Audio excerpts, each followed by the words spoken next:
Hello, everybody. This is one of your co-hosts, Specialist Garrett Dacko with 11th Corps Signal Brigade. And this is Corporal Kyra Pearl with 11th Corps Signal Brigade. And this is Samantha Farlow with the Garrison Public Affairs Office. And this is Fort Hood's Great Big Podcast.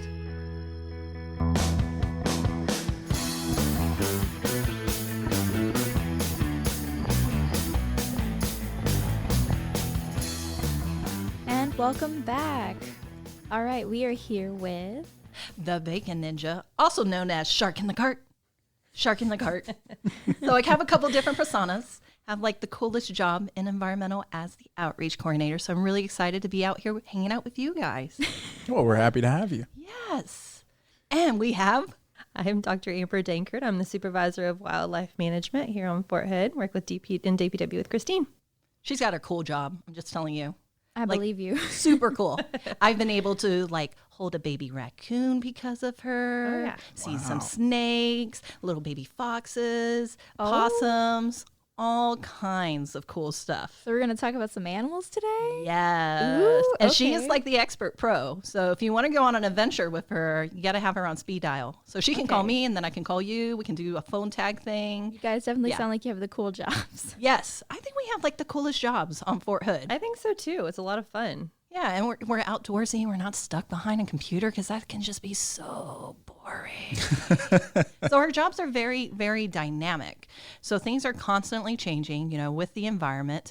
And we love the trees, but we're not just tree huggers. We're doing our part to help out, and we want everybody to do their part. And it's every day we can make choices, whether it's recycling and not feeding urban wildlife, right? Ooh. I mean, yeah. Right.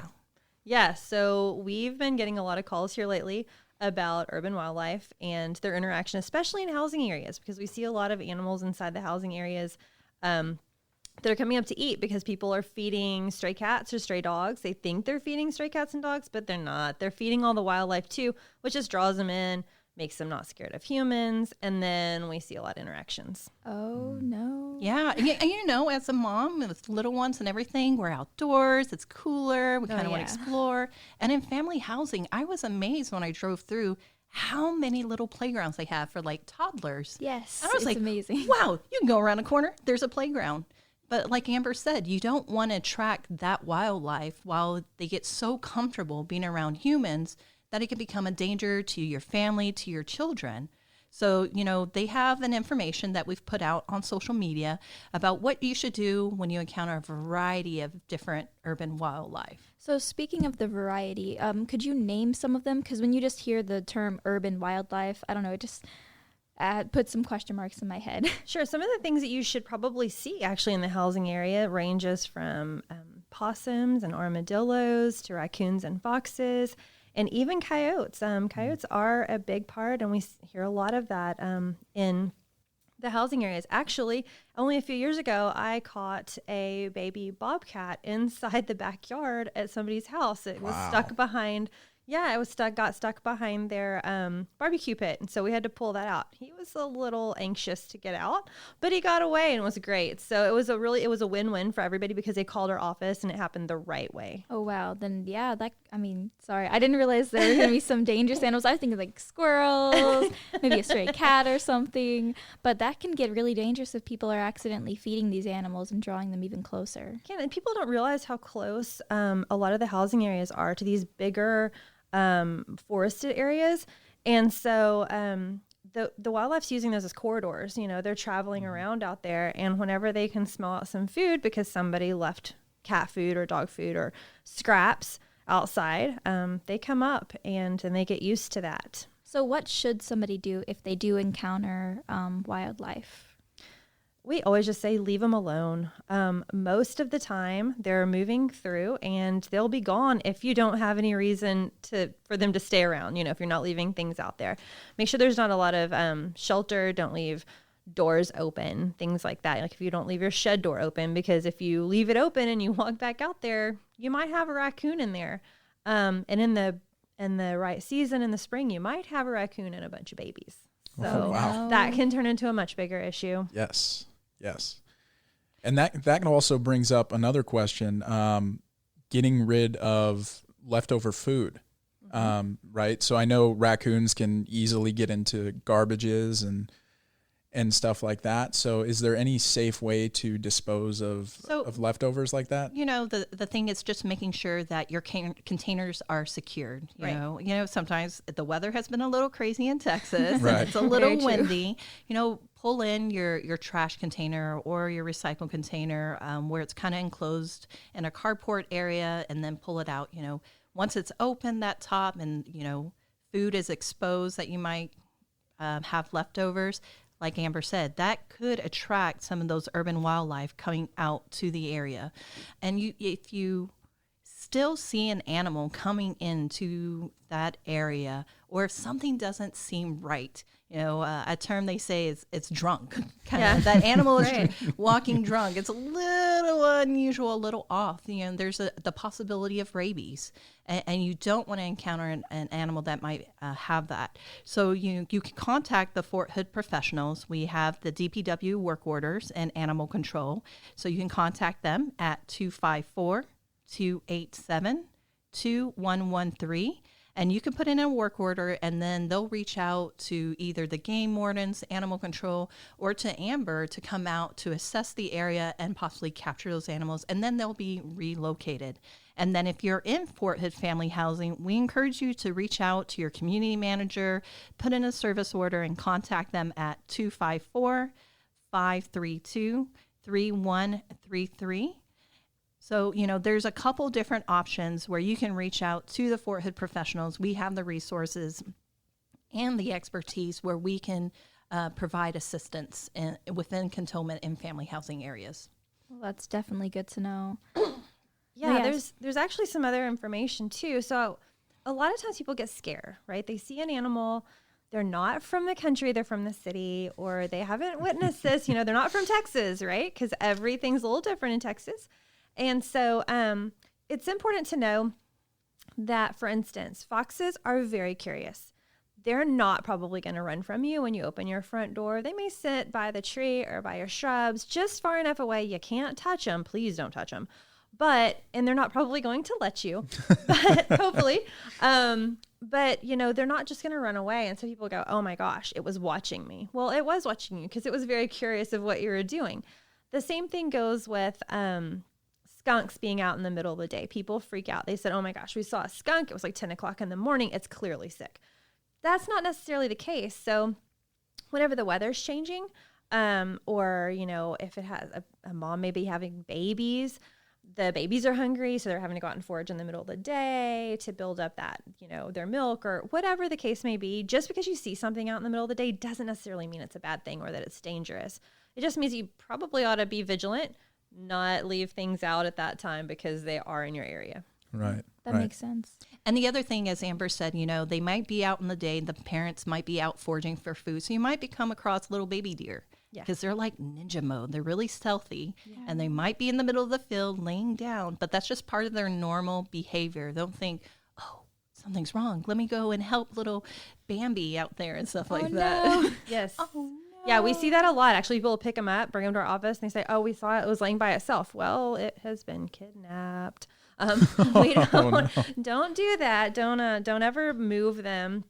We only tell people don't move it unless you see ants all over them, because if there are ants all over, that's a bad thing.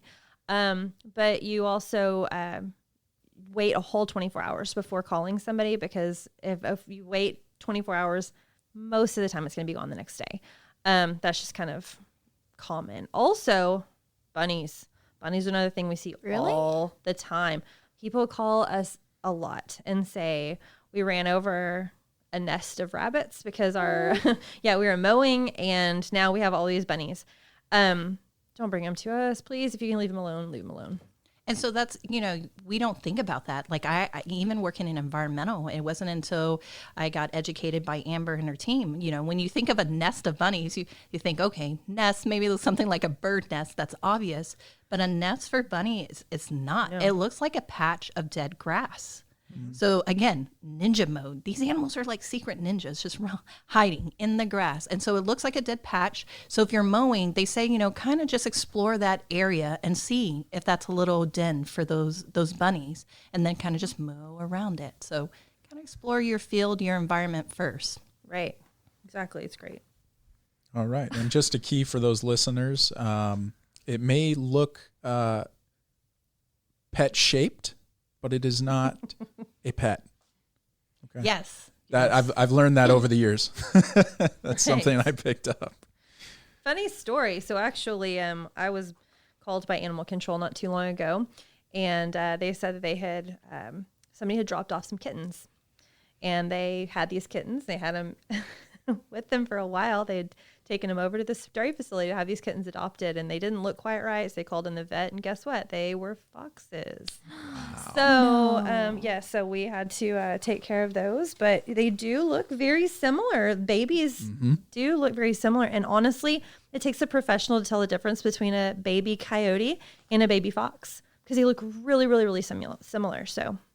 Just like the bobcat in the backyard. Someone's probably like, oh, hey, little kitty, come here. Oh my gosh. You got to be careful with those bobcats. They will, especially if mom's waiting around the corner. Yes. Ooh. Yeah, right. Kind of takes me back to that video that went viral where the guy was in the driveway and his wife is like gets attacked by a bobcat and he takes it and throws it like, ah!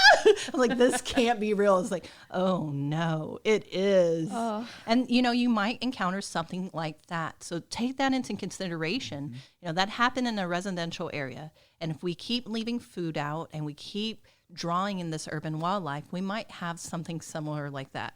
So we don't want to have something like that go viral from Fort Hood. So do your part. And if you ever have any questions, reach out to the DPW work order desk, animal control, or the Fort Hood Family Housing Community Office, and then we'll be able to assist you with that.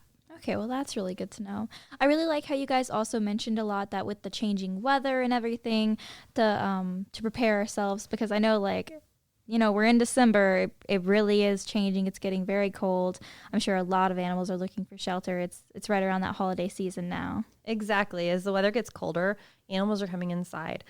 We have a lot that migrate, like bats, for instance, but all of our bats don't migrate south every year.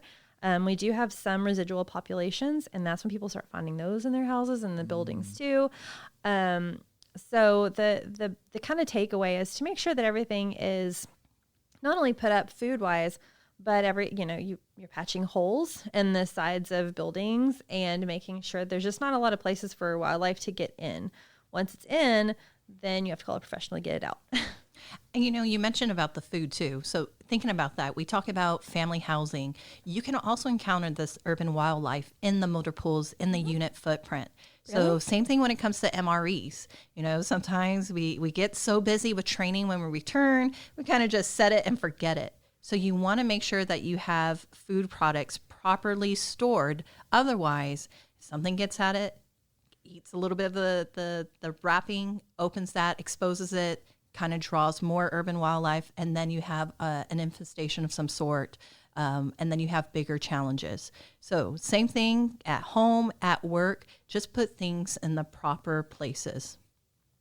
Yes, couldn't be more correct with that. And kind of with that, remembering that when you're in your office spaces, just remember to take out your trash every day. That's the number one thing that brings in wildlife. And you'd be surprised, it's not just roaches and rats and things like that get into offices. It's bigger animals too, because they're looking for something to eat. So making sure you're taking your trash out every day. And the MREs is a huge deal. Oh yeah, that's a really good point. It makes sense, but whenever I'm thinking about work or the motor pool, I don't really think about encountering any wildlife. Yeah, we see I bet we get 30 to 50 calls a month. Wow. Just to motor pools. That's crazy. So, that's a really good point, because with the springtime, we have the Migratory Bird Treaty Act. So from March 15th to August 15th, we really need to be aware of nests being established in the motor pool footprint, on equipment. So we ask that you go out, do an assessment. And if there is something that is established, reach out to Amber and her team, and the biologist can come out and figure out what would be the best solution for that nest. Well, I can sort of add something to that if that's okay. So we do see a lot of bird nests and motor pools. One of the key takeaways for soldiers is that unless you're deploying that vehicle and you have deployment orders on that vehicle, then we have to allow that nest to completely fledge before we can move it. So sometimes that puts you in a bind because you want to do maintenance on a vehicle because you may have something, planned in the future, right, but it's not planned right now. And so waiting for a nest to fledge can take 30 or 45 days. And so that vehicle can be deadline for a long time. So you want to make sure that you're laying hands on vehicles no less than every 3 days during nesting season. Okay, I feel like that's really good information for commanders and things like that yes. to know. Yes. And, talking about birds, we have a Christmas bird count that's coming up. Ooh, so it's open to all levels. Okay, so, what is this bird count? So it's amazing. So it's it's hosted by the Audubon Society. It's the largest citizen scientist initiative. So anybody can be a citizen scientist. You'll be teamed up with our biologists who are experts, and then you'll join them out in the field. So every year, this year will be the 6th year we've hosted the Fort Hood Christmas bird count, and it's an opportunity to see the variety of different birds that are migrating through the area. So with our experts, they can see a bird, they can hear the particular song that they have and look at different features to identify them. So they identified the number of individual birds that migrate through the area and then the variety of species that come through here. So that information is forwarded to the Audubon Society to just kind of track any patterns and any changes coming through this area.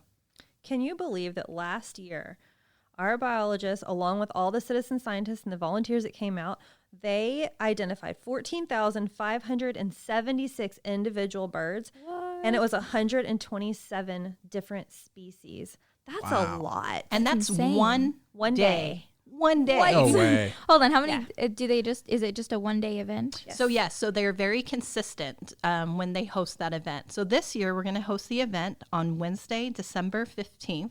And again, it's open to anyone of all levels. So it's a really great opportunity to explore the Fort Hood environment, see the variety of birds. And if you have questions, we encourage you to reach out to our adaptive and integrative management team. So just do a search for Fort Hood AIM, AIM team on Facebook, and they'll have more information and you can sign up. So, due to the COVID situation, the participation, it's going to be a smaller group, and we're going to have some measures in place to ensure safety. But yeah, come out, explore, and learn more about the wildlife coming through Fort Hood and the avian species too. Yeah, and we want to tell people you do not have to have any experience because you are teamed with professionals. So basically all you have to say is, there's a bird. They do the rest. They really do. And so it's a great way to get outside and, explore and learn something without actually having to have any knowledge at all. Yeah, and I work in environmental, and I don't know a lot about birds because when they sing, they all sound the same to me. Yeah. They're very, very pretty and everything. So the very first year that I went and did the Christmas bird count with our biologist, of course I could identify a red cardinal, so I was like really proud of myself. And then I was like, hey, look at that bird. It's really blue. I'm like, it's all blue and then a little bit of black. And you're like, I said, what kind of bird is it? And they're like, a blue jay. I was like, oh, okay. So those are really easy to identify too. And also, what was that other one? The Painted bunting. Painting bunting, which looks like a rainbow and it looks like a parrot. Wow. It's very, very colorful. Mm-hmm. So it's amazing the different types of species that you would just never think that you would see on Fort Hood. So the Christmas bird count is a 15-mile circle. So they see a variety of different environments where you'll see different species of birds. So yeah, you guys should come out. It would be so cool. much fun. That sounds like fun to me. I have zero experience with birds, so I think I could learn a few things. He's saying he'll definitely utilize those experts he has. Yes, yes. And we'll have absolutely. Shark in the cart. So yeah, there's a lot of great things that are going on, and we try to involve the public and educate them. Just last month we had a monarch tagging outreach event. That was the first time we hosted this event, where we had about 20 individuals come out. You had families come out with their children. They had nets. They were chasing monarch butterflies. Again, monarchs are like ninjas. They're super stealthy and fast. Yes. So, you can see the great things that our biologists are doing, and we're always looking for opportunities to expand that opportunity, whether it's to students, to families, to soldiers, to engage them and see, we do our part on Fort Hood to balance both the mission and the environment. That's amazing. Yeah. Out on close to our office on Rod and Gun Club Loop, we actually have some really neat things that families can come out and see right now. There's a walking trail. There's a demonstration garden, 2 demonstration gardens, as a matter of fact. Ooh. One of them has a greenhouse and all kinds of interesting things where people can come in and learn. And then we also have been working really hard on rehabbing a building that we turned into an outreach center. So all the walls are completely decorated and as much information as you can imagine related to all the different species and things like that we have on Fort Hood. It talks about the wildlife and the pollinators and projects that we're working on, wild pigs. It talks about fire behavior, tons of things that we're doing out there. So you can learn a lot in a little small space out there. So I encourage people to come out and just explore. To open the outreach center, we just need a phone call. They can reach out on the same Fort Hood AIM team website or Facebook page, and we'll open that up for anybody that wants to come out 7 days a week. That's so cool. Yeah. It's so interesting to hear that everyone's so involved. I love the holiday season. I feel like everything just gets so exciting and there's so much to do. Yeah. And, as Amber said, there is a trail out there. There's a meditative space. We actually did that as a service project with soldiers and civilians last year to build up some benches. We had Girl Scouts come out a few months later that put these kindness rocks with encouraging messages. Aww. So that's something else that it can get stressful. Also the holidays. You have soldiers that are away from family, and they kind of feel a little lonely, so you need to de-stress, or you get stressed out with just work and everything going on. So that's a great place to just kind of go out, enjoy the outdoors. We have some signage out there with some tips on how to meditate and really enjoy that space. And then there's signage you can learn about different pollinators and native species out in that space. And right in front of that outreach center is the bird, bee, bat, butterfly garden. So yeah, try to say that 5 times. That's too many bees for me. It's really like, I'm amazed. I'm like, I'll watch a bee nectaring on is that the proper term? Nectaring? Sure. Okay. Or getting some pollen. Pollinating. There you go. See, I'm still nectaring, pollinating. Go with that. So yeah. So again, I'm just the outreach coordinator. I'm not the biologist expert.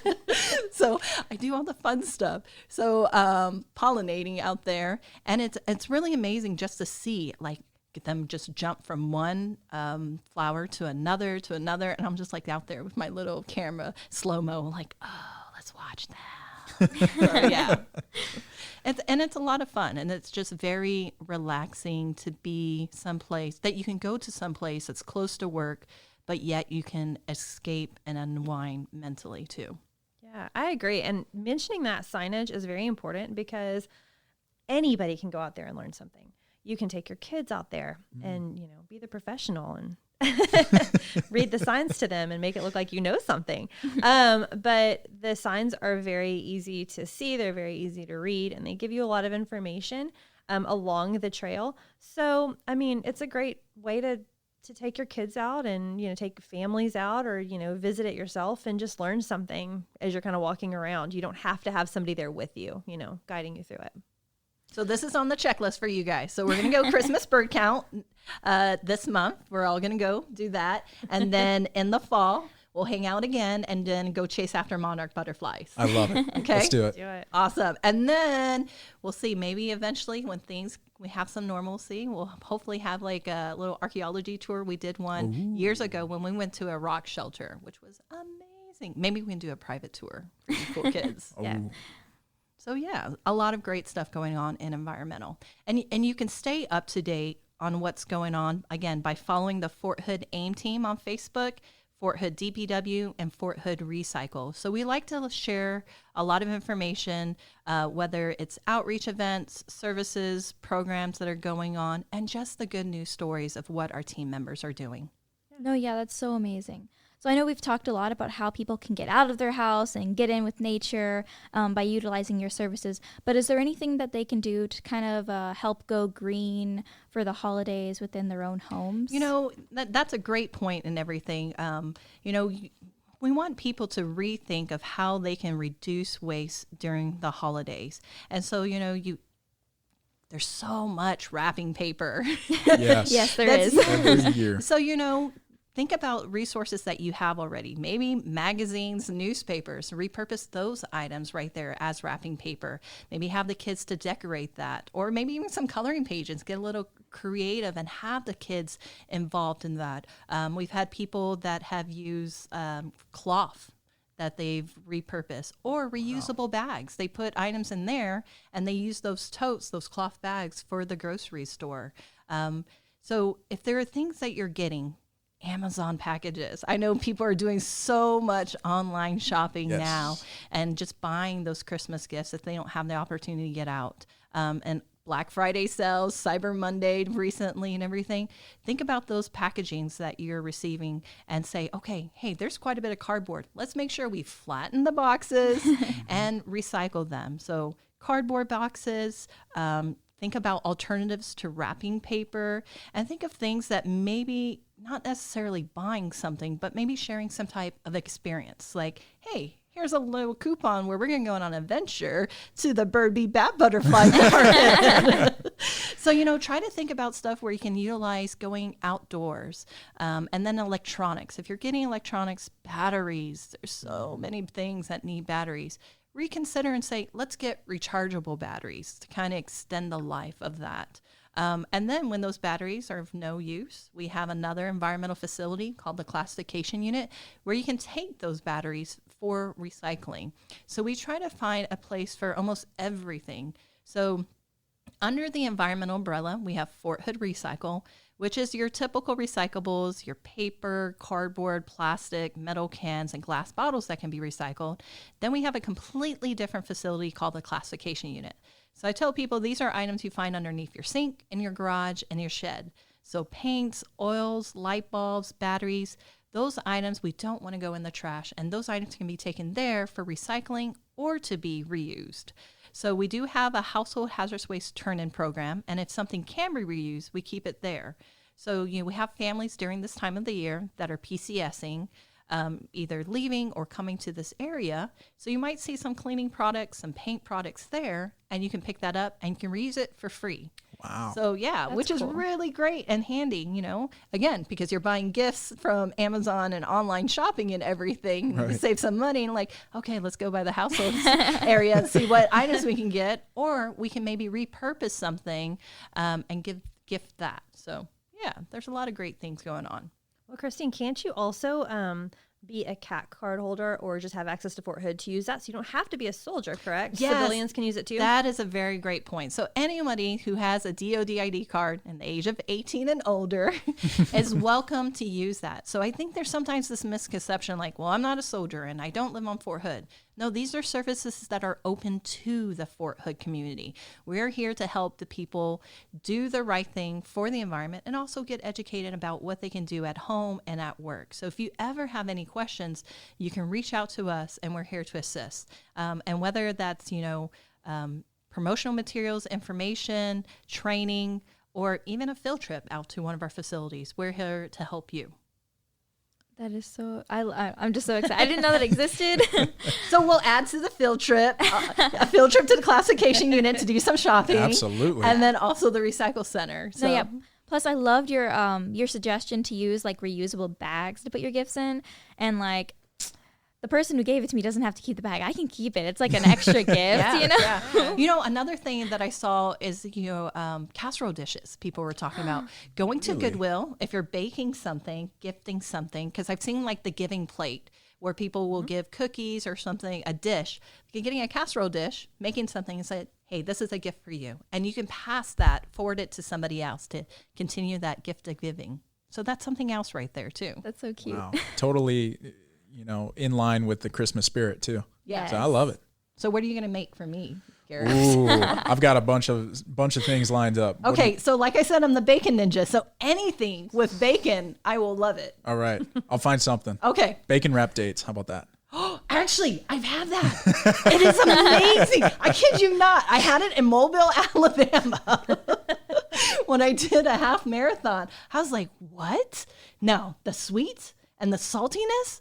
Oh, okay. I'm holding you up to it. All right, I'll go. Bacon wrap dates. I'm going to Goodwill and getting a casserole dish. Let's do this. So what are you going to make, Pearl?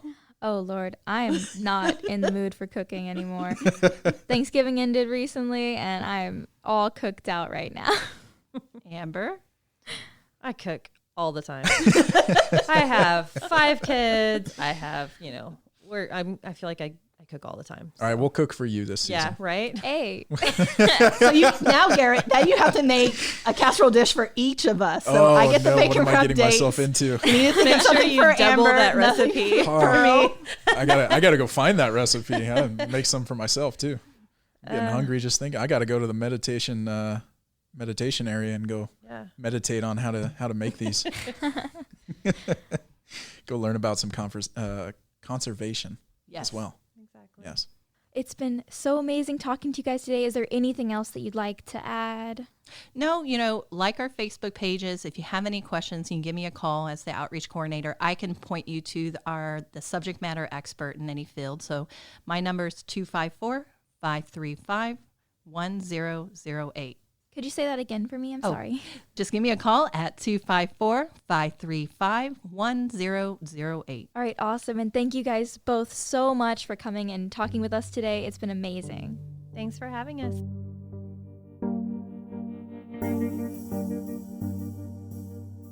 I'm with 11th Signal Brigade, HHC. I'm currently conducting a toy drive for the Baylor Scott White McLean's Children's Life Hospital located in Temple. The last day to drop toys in will be December the 15th, all day that day, and then December 16th we plan on collecting all the toys, load them in as many vehicles as needed, and then we're convoying to the Children's Hospital in Temple.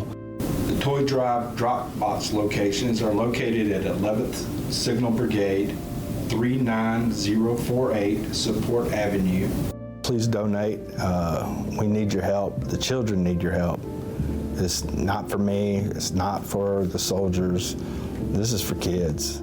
To contact me, you can reach out to me via text at 912-980-1945. Thank you.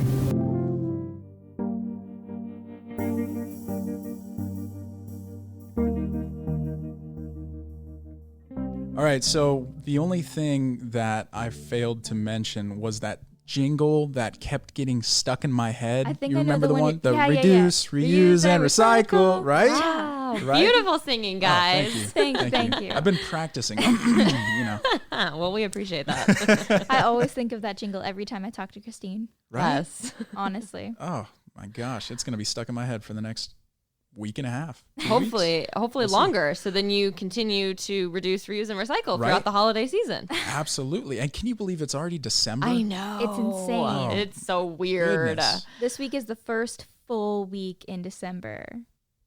Wow. Yeah. That's crazy. I can't believe it. I forgot that, honestly. My mind is being blown as we speak. Yes. The year is ending so quickly. I can't believe know. it's almost 2022. Ugh. Not to mention, isn't this this is our second to last episode? Second to last. Yes. Yes. We only have Wow. one more after this for the year for 2021. We won't be back until after the new year, which is very weird to say. Wow. We're so close. I can't believe it. I know. This whole year flew by. I feel It like I did. blinked. We were in January and now we're in December already. Oh, It's crazy. it's just going to keep doing that over and over I and know. over, isn't it? Forever. Oh, I don't like it.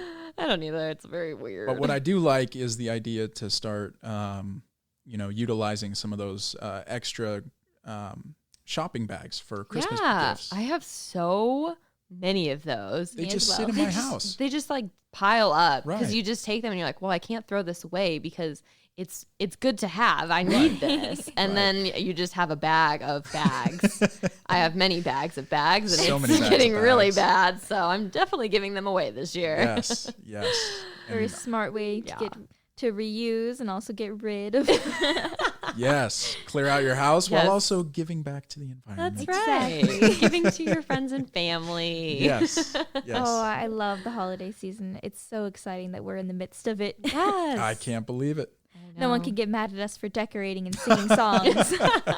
Like I said before, Mariah Carey's already on repeat. So She let's is. go. Exactly. She's Let's back. go. I'm ready. is She her emerged time. from the Yes. depths. This is her time of the year. She really thrives here. Oh my gosh. Oh boy. Well, we want to wish everybody a great holidays for whatever holiday you may be celebrating today or tomorrow or have recently just finished celebrating. So yeah, happy holidays, everybody. Yes, happy holidays, and we will see you next week. Well, bye.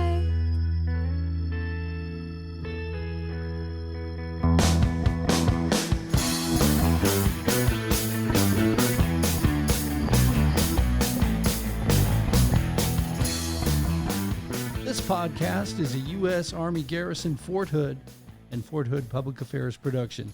The show's theme music is written and produced by Delicious Allstars. All our music is obtained through Filter by Songtrader. Have a question or want to share some insights with us? Email us at forthoodpao@gmail.com. You can follow us on Facebook, Instagram, and Twitter at USAG Fort Hood. And as always, be sure to leave a review and subscribe wherever you listen to podcasts.